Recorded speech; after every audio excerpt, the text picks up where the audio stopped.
As voter registration deadlines loom and early voting gets closer, we want to shine a spotlight on voting in the shadow of domestic abuse. This is a topic we decided to tackle after seeing this post on X, which has now been viewed more than 8 million times. A woman's advocate says she's been getting this question a lot. Quote, can my husband or spouse find out who I'm voting for in the presidential election?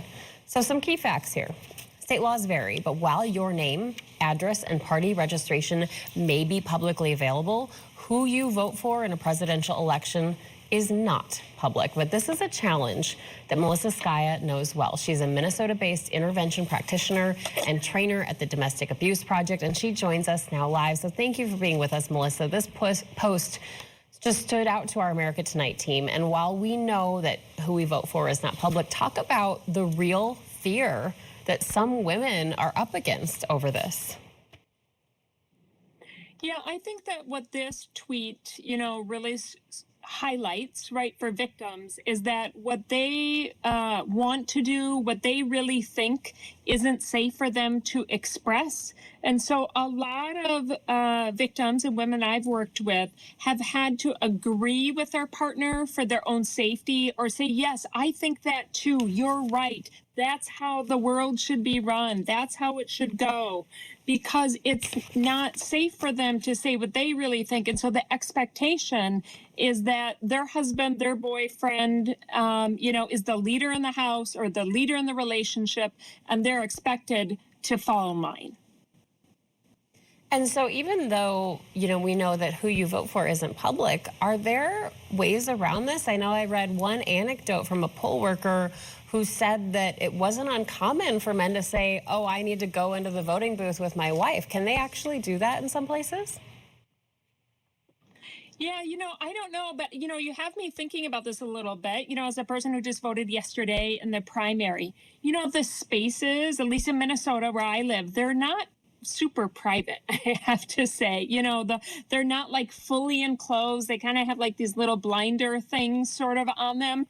So when you mention that, what I was thinking about is if I was in an abusive relationship, my partner picks the booth sort of right next to me, and I've seen people talk in between the booths. I don't think there's anyone there that would have probably, stopped my partner. Now, my partner's not abusive to me, but if he was, would there be anyone that would stop him and know what he's saying, right? And be like, hey, let me see what you're doing, making sure you're going on the right side, of that ballot. Because particularly in primaries, right, at least in Minnesota, one party's on one side, another party's on another. And so it's fairly easy to see which party, anyway, that you're voting for.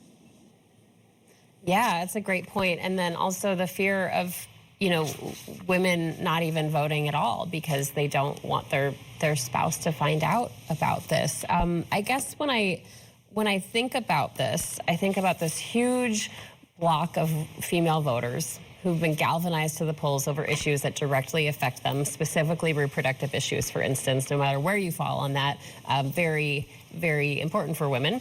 When you hear stories about this, is it more about the issues or just about any kind of control?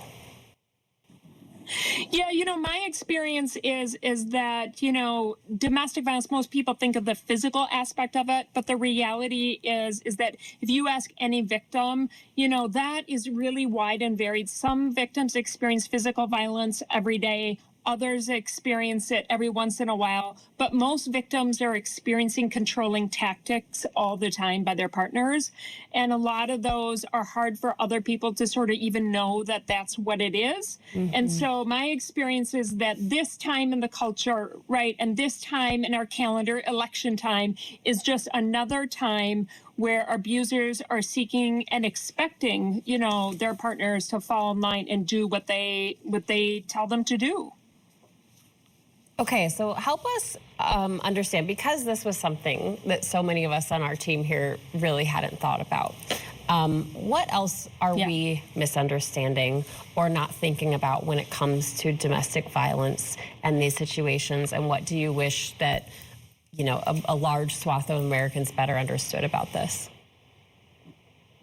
Yeah, when I think for me, the thing that I wish that the general public would sort of understand in a better sort of way about domestic violence and about this time frame, right? This calendar time of election time is that what I know in my experience now, I work with victims. I also work with abusers, a domestic abuse project in Minneapolis every week. In fact, I did that this morning.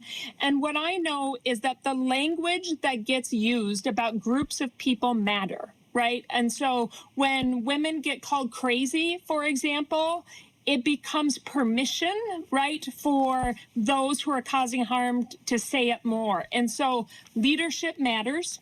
How people talk about groups of people like women, right, women of color, right, marginalized community, immigrant women, all that matters. And you see, of course, these heightened conversations about this during the election time. And then what we see is, is that this language ends up getting used, right, by abusers towards victims. And it's really important for us to see that most domestic violence is not because of mental illness. And I think that that's one of the things that a lot of people think, that it's, socially supported, historically happened in this country for years at different rates. But most domestic violence is not committed by someone who's mentally ill. So, Melissa, if there are women out there tonight watching this in this kind of situation, in any degree on the spectrum, what would you tell them to do? Yeah, one of the things I would tell them is that, there's the National Domestic Violence Hotline here in the U.S. And one of the things that they're doing now, they have text. You can text with them now as well. You don't have to call on a phone. So I think that's a huge improvement. They also have a line for teen victims as well, I know, and other ways to communicate. I also know that there's safe spaces on social media places. You can look me up. I get lots of inquiries on social media from victims. I'm happy to direct you to someone. But, the National Domestic Violence Hotline, I think, for the U.S. is the place to start and to begin. And then I would say for those who are causing harm, we also want them to know that there are lots of programs across the U.S., including in Minneapolis, like Domestic Abuse Project, where we have services with sliding fee scales where we can help you stop the violence against those you say you love and your children.